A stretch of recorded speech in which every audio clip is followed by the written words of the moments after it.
here to discuss Nosferatu, one of your favorite horror films, I believe, and Dracula, one of my favorite horror films. And we're going to determine which one is smart and which one is not as smart as the other one. You do this a lot? Yes. In my shower.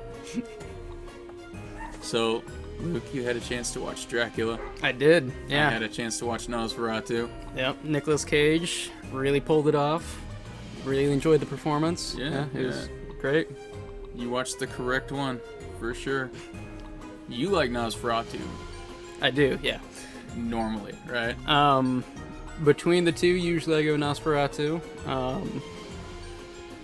I'm more of a fan of that style of vampire, the look-wise.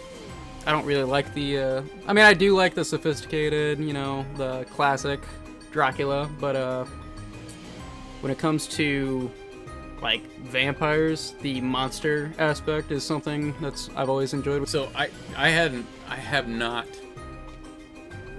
not watched Nosferatu all the way through because I fell asleep the first time, and then I woke up to you and Dad telling me how great it was and how much better it is than Bela Lugosi's Dracula, and it took me 2 years later for me to finally finish. Do you want to hear my intro that I wrote? Yeah. Let's hear the synopsis. You will experience blood-curdling terror as you behold the first Dracula adaptation that is faithful to the book in no way whatsoever. In Nosferatu, we experience the excitement of Gothic imagery, creepy castles, early German expressionist filmmaking, and the other half of the movie is Count Orlok awkwardly carrying his coffin around. I was bored. Then I liked it. Then I was bored again. Then I liked it again. Then I was almost bored again. Then I was bored. Then I liked it. Nosferatu! Yeah, isn't it great? Now, it's definitely a movie. So it turned 100 years old last year. It did. And it's definitely That's a movie. part of the reason I wanted to watch it. It's definitely a movie that you can tell that they were still kind of trying to figure out how to, like, produce a movie, how to, like, put together films at the time. You can't use that excuse. Oh, I can use that when excuse I go to for criticize. Sure. There's a 9-year gap between that and Dracula, and I feel like it's probably... That's it? Yeah. Yeah, I did not know that. It's a 9-year gap. Well, it's 1922 to 1931. But I feel like those 9 years were, like, a very influential time for, like, movies. Like, for one, we, switched from silent films to talkies, and at the same time, like, special effects got a lot better in those 9 years. Like, it's one of, like, the biggest jumps that we've made. Okay, but in cinema. But as a film, though. As a film, and let's talk about. I understand, like, all the little homeworky, intellectual things that you're saying, but, like, as a film, how do you think it holds up? So I'll tell you a little bit about my experience as I dove into this world, which I'm talking like I'm gonna trash it, but that's mainly just to tease you. I actually really enjoyed it, but I did have some nitpicks, but go ahead.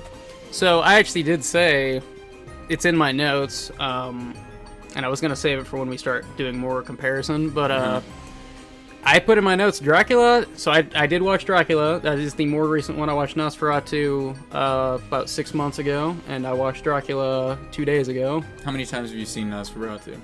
Twice. Okay. And now I've seen Dracula, it's probably my third time watching Dracula, but it was really my first time where I actually sat down and, actually took it in. Didn't have any distractions around. And I did say I think Dracula holds up better. I was very jealous of your night that you had with Dracula. Well, he is a very tender man, so. You were sending me the snap. You were just in your basement with your projector.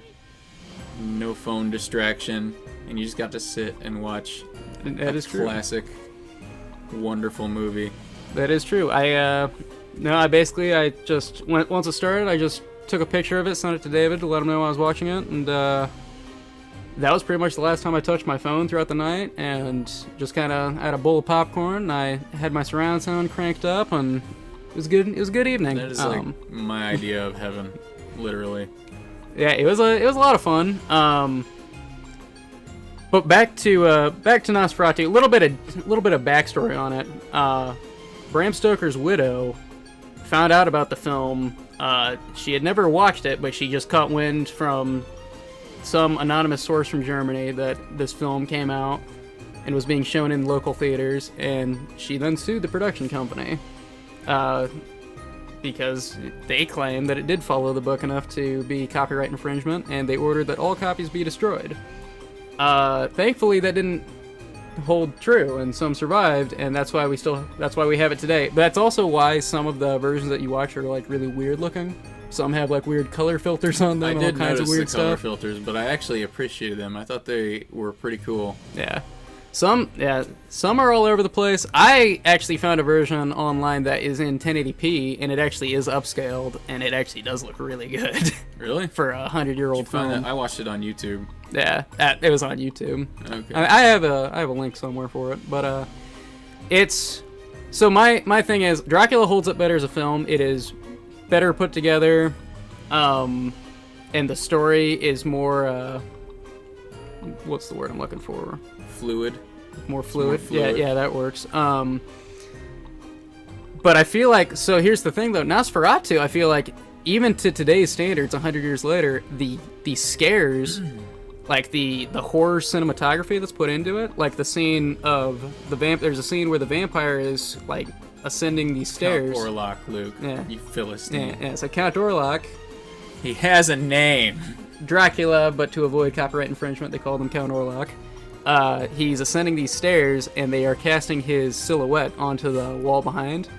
And whoever came up with that shot is a genius, because that's still like the type of like horror cinematography that we use in films today. That was one of the few scenes that like really stood out. Like when I was watching, it's my favorite scene. it in was the entire amazing movie. when I was watching it, and I was actually gonna say that was the biggest positive for me. The thing about Nosferatu when I was watching it, and I had this thought while I was watching it, I was like, this is like a bad dream. Like, just like, you know how you have dreams and they seem real when you're in them, and you wake up and you're just like, oh wait, no, that was like really weird. Like the atmosphere is really weird. This is like, it has almost like a Alice in Wonderland feel to it. Like it's sort of off. A lot of films from that time are kind of like that, though. Like, the Phantom of the Opera is kind of like that. It's kind of not to that degree. Not to that, though. but it is kind of all over the place. Nosferatu is like to the umpteenth degree turned up to like an 11 on the bad dream, weird dream, like German expressionist.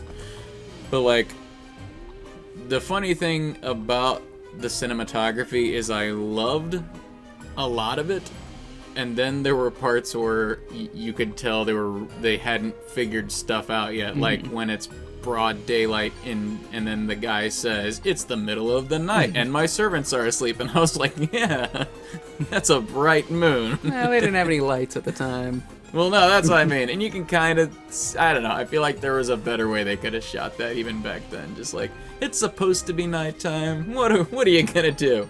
Let's go outside. Yeah. So Nosferatu also, one thing at it, it's a film I haven't seen yet, but I really want to see it. And wait, which one? critic consensus is good. Well, it's this movie inspired a film that fictitiously depicts the production of the classic film called Shadow of the Vampire, and that stars Willem Dafoe as Count Orlok. Oh yeah.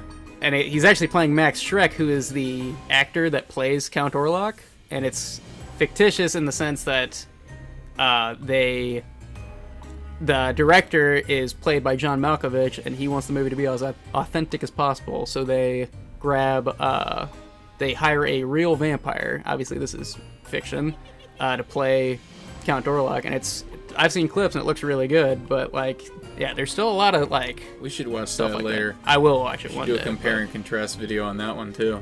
But like, it's still Nosferatu is like on a lot. Like, if you Google like top 50 most influential films, it's on a lot of them. Like, it inspired a lot of stuff. So it's a cult classic. But so is Dracula. It was a good. I mean, it was good. It was like. I hesitate to say it was great, but I enjoyed sitting in my office watching it.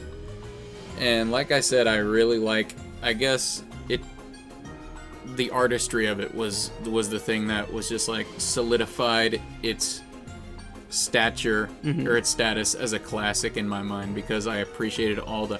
But the thing I didn't know about the movie, okay, so narratively speaking, first of all, the freaking guy in the old man makeup is hilarious.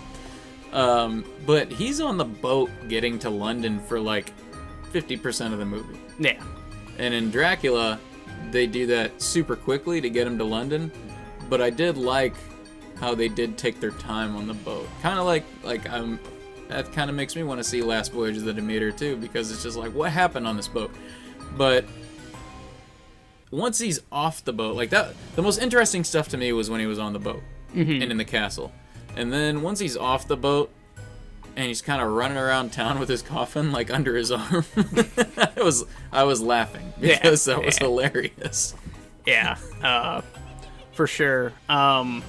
I do want to give him credit for the makeup that's in Nosferatu. And that is what I think Nosferatu did better than Dracula, is the makeup. It's still classic to this day. Very good, yeah. And honestly, a lot of movies in the 20s, I almost feel like the 20s kind of set the bar pretty high for like monster makeup, because you have like the Phantom of the Opera with Lon Chaney, who did his own makeup for that, by the way. Super good makeup. Yeah. And then Nosferatu came out a couple years prior. Piano wire.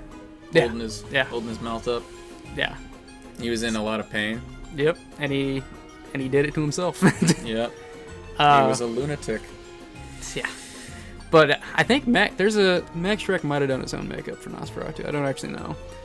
I haven't read that, but here's something I thought about the other day. Like, this film is over 100 years old now. If you could talk to Max Schreck back in the day when they were making the film and be like, did you know that in a century people are still gonna have like your image playing at like haunted houses and stuff? Yeah. Do you think he would have believed, like, in 100 years the image you're making right now is gonna be so famous that people are still going to make posters of it and still gonna have it at haunted houses and all that stuff? Well, do you think that Bram Stoker's widow, if someone would have told her, hey, this film that you're trying to destroy would go on to inspire so many artists, do you think she would have changed her mind? But, and here's the other thing, if she would have accepted, like if she would have been like, yeah, go ahead and make that movie, we wouldn't have Bela Lugosi's Dracula, probably. It's true. You know? Well, I think a big part, I was reading about it today, and a big part of her beef with it is that they didn't pay any royalties. So... Well, because she said no, though, right? You can't pay royalties if the person says no. I am not sure, but... Anyway. Yeah, she went on to make plenty of money off of Dracula. Dracula became a cult classic. It was a huge smash. Are you segueing into Dracula now? We can, yeah. So, yeah. Well, anyway, Dracula. The freaking opening music. Do you want me to do my synopsis for Dracula quick? Yes. Oh, yeah, I forgot. What did you come up with? So here's my synopsis. It's very, very quick. Dracula is the classic tale of a mysterious man trying to find love in all the wrong places, all while going like this. He makes this face a lot. eHarmony profile? Wait, were you taking tips from Bela Lugosi? Of course. Hey, did he or did he not get the lady? In a manner of speaking, he got the lady. He got the lady, all right. You got a couple. My favorite scene. Bela Lugosi was a suave fellow. My favorite scene is the lady trying to sell flowers. Oh yeah, he just like stares her down. It's not actually my favorite scene, but he just like goes like this. Like he's just like. That's how I approach all solicitors. That's it. Excuse me, sir. Are you paying too much for your Ameren bills? Works. So yeah, go ahead with what you were gonna say.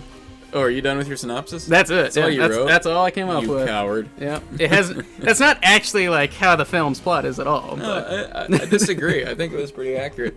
No, I was gonna say the one thing Nosferatu. I'll just get this done right out of the gate. The one thing Nosferatu has going for it over Dracula. Well, there's probably several things, but the one main thing is the ending. The ending of Nosferatu is way more climactic than the ending of Dracula. And I remember watching Dracula as a kid. And when it got to the ending, I was like... But once again, even though I'm a Nosferatu fan, I'm going to play devil's advocate. A lot of 1930s monster movies ended in a very similar way. It just kind of ends. Frankenstein, the same year. That's true. Is the biggest climax probably of any horror movie ever.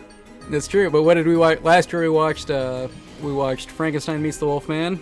Classic. If you're looking for a fun night. That is when we enter B movie territory. It's still hilarious. Also stars Bela Lugosi. True. As Frankenstein. Miscast. But that movie, it's like the. I don't know if I want to do spoiler alert for a movie that's about to turn like 90 something, but the castle gets destroyed, movie ends. Yeah, and that's pretty much. But even then, you get a spectacle with Dracula. It's just like he even dies off screen. He's just like Yeah. And that was another thing with like Nosferatu. So this is the thing. So Nosferatu has a more climactic ending, and I actually really liked it. The special effects are like limited by the time, but like I liked what they did with him just like fading out, and then there's just like fire on the ground. Mm-hmm. I thought that was pretty cool. Yeah. But my biggest disappointment with Nosferatu is the Van Helsing character. So he's not Van Helsing because obviously they're trying to avoid the names. He's Van Elfing. That's not actually it. He's Van Helsing. Helsing, yeah. But he's like barely in the movie, and he doesn't really do anything when he is in the movie. He literally exists in the movie to just be like, "There's a vampire in town." Anyway, see you later. It's true. Van Helsing in Dracula is played by Edward Van Sloan, and he is perfect. Yeah. I will say, like I said, it's been probably 5 years since the last time I watched Dracula. Last time I watched Dracula, I was around a bunch of people. You know, we were talking. We weren't watching the movie as much. Van Helsing in the movie is great. Good performance. He's wonderful. Marvelous. There's a line where it's like, where Dracula says to him, he's like, "For a man so young." No, it's for a man who has yet to live a single lifetime. Yeah, that's what it is. Yeah. You're a wise man. Yeah, and that's a great line. That whole scene is one of my favorite scenes of all time. Yeah. Because you have two of the greatest actors just sparring with each other, and their dialogue is perfectly written, and they're acting like when Edward Sloan is just like, I think I'm getting his name right. I don't know. I gotta look it up. But anyway, when Van Sloan is like getting hypnotized kind of, and he like does this thing where he like steps towards him. Look at his eyes. Yeah. If you look that scene up on YouTube and look at his eyes, his eyes are like, he's just an amazing actor, the way he acts with his eyes. Anyway. It is good, but while we're talking about actors, so who's your favorite actor in the original Dracula? That's a good question. Is it Edward Van Sloan? I would have obviously said Bela Lugosi, like, anytime, but Edward Van Sloan, he kills it as Van Helsing. So I'll say mine. Mine, I was not expecting going into the movie, but I was pretty captivated by this performance. Dwight Fry as Renfield. You're right. Is so good. Like, there's that, but there's a line where he's freaking out because so he's in a sanitarium. Which one is it? I don't know. I think it's a sanitarium. It's an asylum. I've only been in one twice. It's an asylum. The guard is taking away his spider because he's trying to eat it. And, Martin. And he's freaking out about it, and he's like, and the guard is like, you're a fly eater, and he's like, I don't like flies, not when I can have a nice juicy spider. He was great. He's great in everything. He shows up. He's probably the actor that shows up the most in all the Universal classic movies because he's in so many of them. But just put yourself in the audience in 1931 when that movie came out. And they open the ship's doors, and he's standing there, and he's doing that laugh. It's such a good scene. That might be my favorite scene. How many people do you think pooped in their pants when that happened? Because in 1931, that would have been terrifying. Yeah. It's terrifying now. Because I gotta think about that. That's like 30 years or 30 some years before Psycho, right? Because Psycho was in the 60s sometime. Yep. 40 something years before Halloween. Yeah, so you don't have like a lot of exposure to just like lunacy, you know? They only figured out serial killers were a thing, like, I don't remember when, like in the 70s or something. Yeah. I don't know. But anyway, my point is that like your average, you know, your average innocent 1931 housewife has very limited exposure. It's not like today where everybody listens to true crime, Yeah. as entertainment. Like back then, it was a much more innocent time.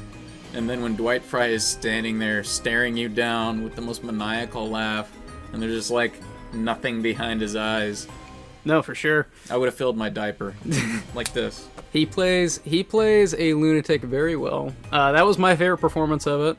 Didn't expect it going into it. I forgot how good a performance it was, but every single scene that he's in, he freaking makes the scene.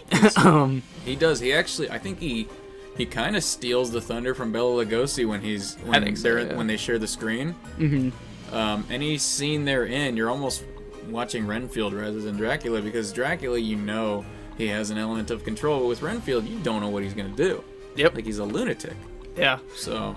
And I will say, so like I said, I think Nosferatu has better like horror elements. I think it's scarier because like there's stuff in it. Like, for one, it's just the makeup. The makeup is a very Hold on, you don't find inhuman. possums and bumblebees scary? Yeah. Bumblebees that crawl out of their cute little coffin that's bumblebee sized? Yeah. I don't know what that was. Now, I will say, Dracula has much better special effects for obvious reasons. Does it? I think so. There's a scene where it's like a spider on a string when he walks into Dracula's castle that goes up. That looked pretty good.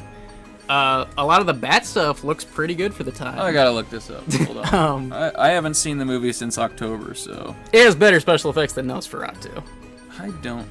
I was impressed with Nosferatu's special effects. And I like it too. But I think Dracula has better special effects, but I think Nosferatu has better makeup, but also I think it's just a little bit, for me, I mean, horror is subjective.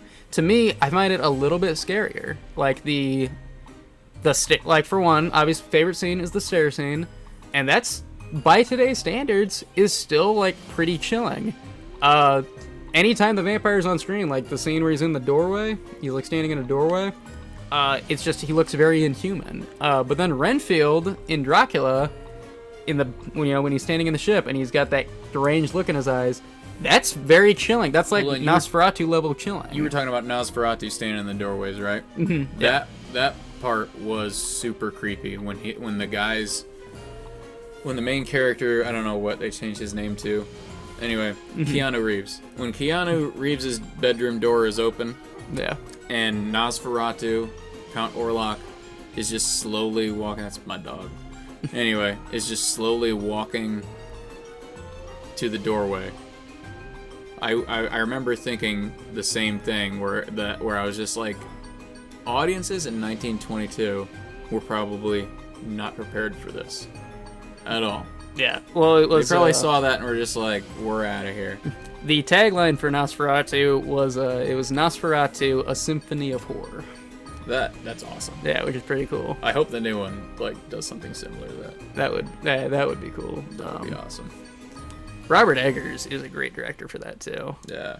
Like, I really do hope. So he directed a movie called Lighthouse where they film it on old, I think, is it 3mm lenses or something? All I know is I watched it with you. Yeah, the entire movie is filmed with very old, like 1920s, 1930s cameras. I really hope that they kind of do that. That would be awesome. But then also you gotta ask, like, what's the point though? Yeah, what's the point of doing an updated version? What's the point of remaking a movie the exact, like they did that with Psycho and it was terrible. Yeah. But Dracula though, 1931, like, it gets a lot of crap, and even when I was a kid I didn't really like it that much, but I think as I've grown into an old man, I appreciate it much more because I understand they weren't really trying to make a horror film.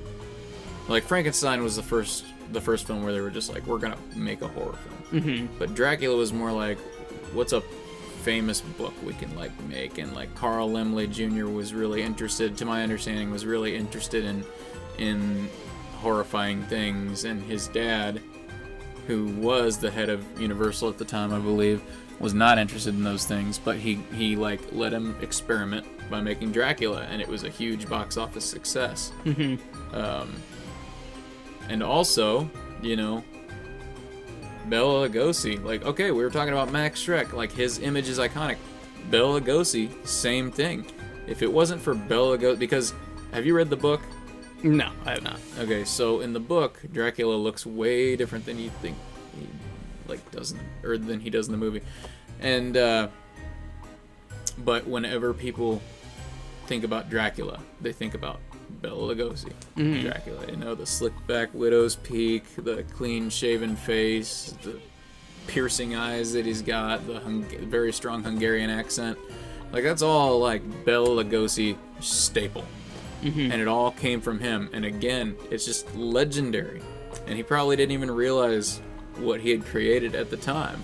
And the same thing with Max Schreck. Like, these guys, in a sense, they're immortal. Like, their images are immortal. It's true. I feel like I feel like Dwight Fry probably walked away from Dracula though, and was just like, I nailed it. Like, honestly, you know, he was always upset because I heard this from his son in like an interview. Are you guys close? Dude, we're so close. He's the guy that always would like sneak a hard candy into church for me. Yeah. No, but anyway, he said that his dad was always like upset when he would show him some of his movies because he was never afraid of his characters. So he was just like, yeah. Well, I mean, he took that personally. That's his dad, though. That's like, I don't know. But it's funny because like he terrified everybody else. Yeah, you know, it's true. Like I bet you, like if I met Dwight Fry in real life, like I would probably be thinking this man is not stable. Yeah, could be.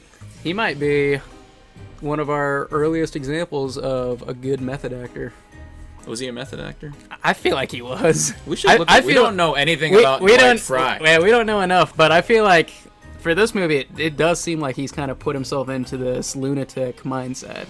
Like, it really did seem like it was, putting himself in that place, so. I love the scene where Dracula walks through the webs. Yeah. I remember seeing that scene, and I was like, nice. The subtlety was nice. I enjoyed watching it a lot this time. This was a time where I was able to appreciate it a lot more. And did they do that in Nosferatu? I don't remember. Did they do a scene where he walks through the webs, or does it just cut straight to him eating dinner? I don't think so. I don't think they did. It's been 6 months since I watched it, though. Here's the thing about Count Orlok is like, so Dracula is so suave looking that when he's just acting like a normal dude, he can pass by, he can pass off as one. But Count Orlok always looks like a monster. Yeah. So like the scenes where he's just like a regular guy, and then like the dude Keanu Reeves cuts his thumb, and the blood's coming out, and instead of just like being subtle about it, like the dialogue just like, the blood, the precious life. Yeah. I was like, run for the hills. Yeah. Now this is something that I don't think has happened. If it has happened, then forgive me, but I really would like to see someone take the original Nosferatu film and actually put like fitting music behind it.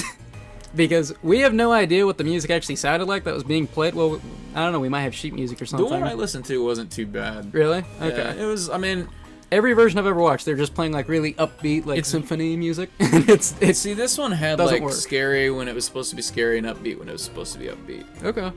I could not tell you which version it was. But. Yeah.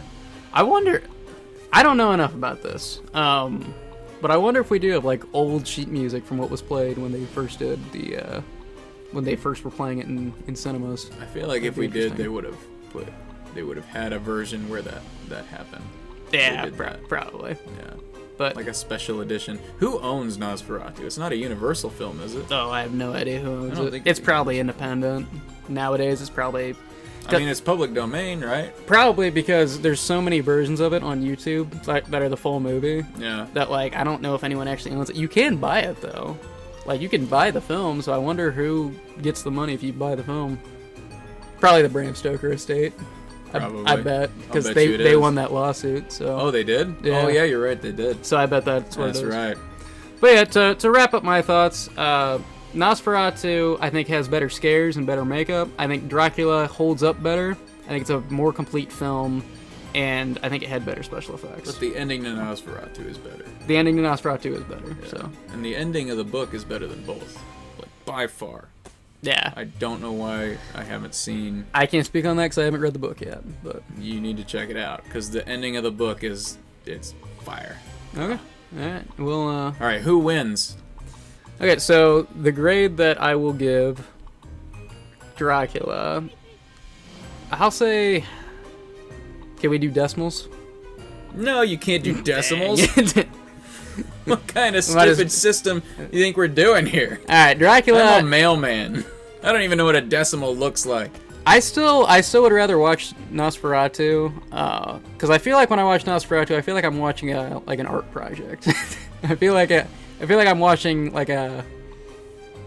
Yeah, it's like a piece of art, and it's honestly it's just such a piece of history, like a piece of horror cinema history, that I'm gonna give it a 9 out of 10. You're a very strange little man. Yeah, and then I will give Dracula. Dracula is a classic, cult classic. It's great.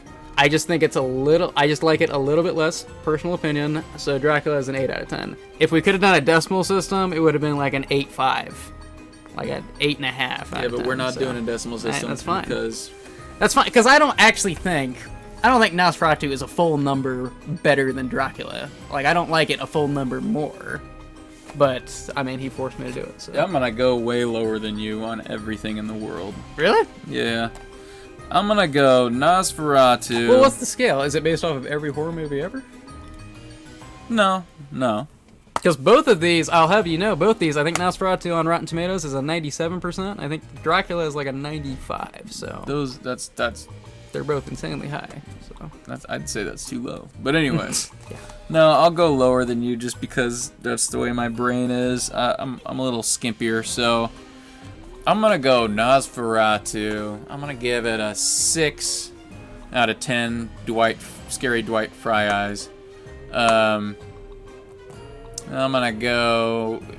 Dracula, I believe, is. Everybody's always said Nosferatu is a superior film. They might be right, but for me, Dracula is the superior film. The dialogue between Van Helsing and Dracula is top notch.